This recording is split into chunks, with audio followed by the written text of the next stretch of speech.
Now, before we begin, I'd just like to explain there are two styles of manipulation and abuse. The first one is physical, where there's actual physical contact between two or more people, and the second one is emotional manipulation. And the emotional is what we're going to concern ourselves with in this video.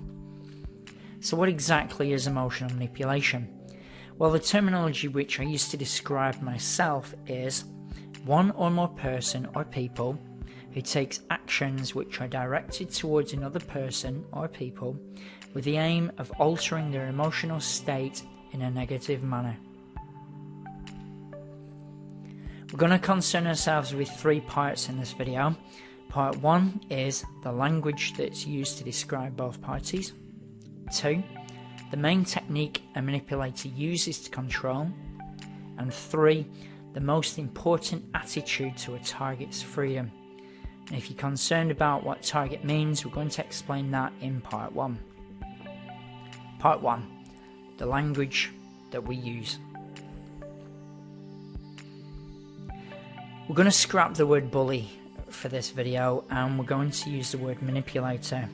A bully has a very heavy looming feeling of somebody rampaging through a schoolyard, destroying everybody in the path.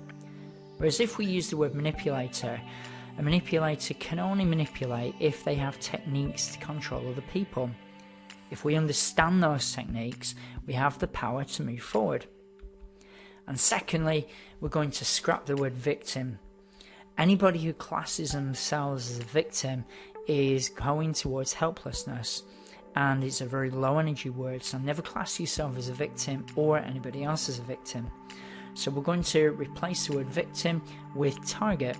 If you become a target of abuse, then the target just needs to understand the techniques the manipulator's using, and then they become a moving target. And as we all know, a moving target is much harder to hit.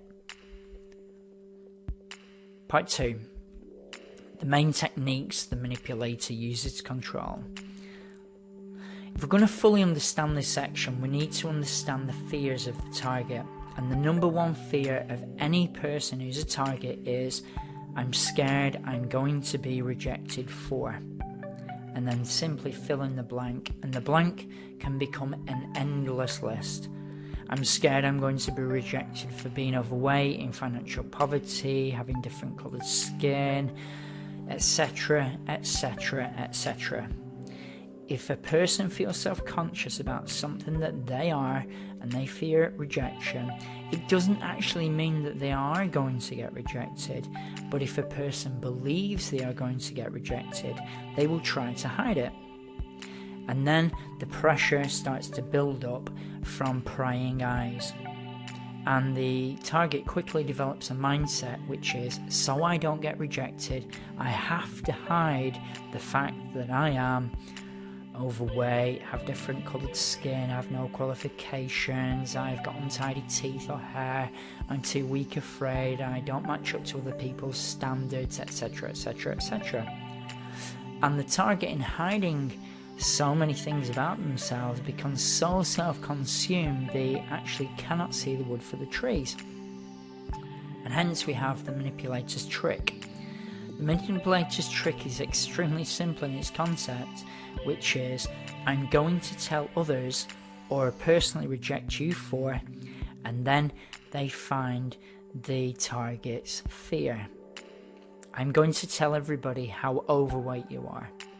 I'm going to prove to everyone that you're stupid because you don't have any qualifications. I'm going to show everybody how weak you are by confronting you in public. And the target, fearing everybody else seeing the way they are and believing that everybody's going to reject them for this, will start to either go into a rage and start to try to control the manipulator, which is, again, to everybody observing will notice that reaction, or the target will want to hide away and avoid everything. But both ways, the manipulator has power over the target until the target understands what technique the manipulator is using to overpower them. Now, the unfortunate truth is, as long as the target feels rejectable in themselves about who or what they are, and is afraid of people finding out, they will always be in risk of manipulation. We will always avoid rejection at all costs because it is a survival mechanism.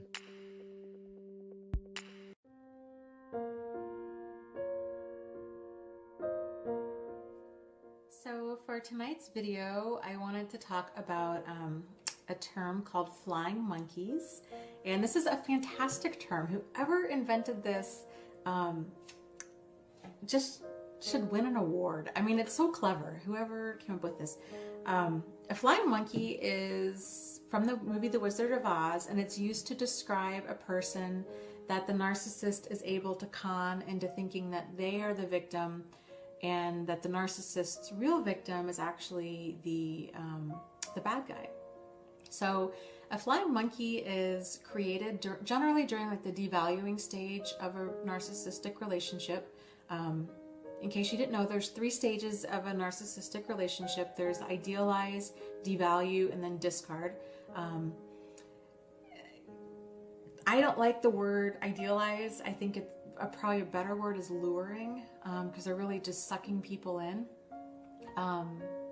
Then the devaluing, so once they have the victim, then the devaluing starts. This can either be done to your face or behind your back, but it's basically a series of insults and put downs. Well, and I guess you know what though, even if it's done to your face, it's also being done behind your back, because it's during this devaluing stage that the narcissist is generally lining up their next source of supply, which is the term narcissistic supply refers to their next victim. And you know what? I don't like the word victim. I don't like it. I don't think I'm gonna try really hard not to use it anymore. I am going to use the word target or supply, because that just sounds more accurate, and victim just sounds so powerless. Even though we all are truly victims, I just don't like the word. Okay, so so during the devaluing stage, when they're lining up their next source of supply, and a narcissistic supply is any like person, or it can be an object too, that supplies the narcissist, that supplies their ego, and they supply them with food, clothing, sex, shelter, money, attention, status. During the devaluing stage, so they're lining up the next source of narcissistic supply. They're involved in the church. They have this whole presentation that they're this really great, like this Christian man. I mean, it's ridiculous. And if you look at any of their actions, like none of their actions line up with any spiritual or religious belief whatsoever, but their words do, but their actions don't. That's how a narcissist works. So, okay, so the narcissists do it to get out of trouble. They do it to protect their public image, and they do it for entertainment. Narcissists are perpetually bored, so if they can create all of this chaos and drama, and then there's people fighting over them, and they're fighting, they're believing all this nonsense, and it's just all of this emotional energy. They just soak it up. It's just so, gives them all this power and control over all of these people and over these situations, and that's what they thrive on. That's what any abuser thrives on, is power and control. And so really at the end of the day, I think the lesson to be learned with flying monkey stuff is to just be kind to other people. Now, I'm not saying assume that somebody's lying to you, but you know what? If somebody's telling you all kinds of terrible things about a total stranger, don't be so necessarily so quick to believe that. There's never any, real legitimate reason to just be ugly. Like they say, when you're ugly to somebody, it does not define them, it defines you.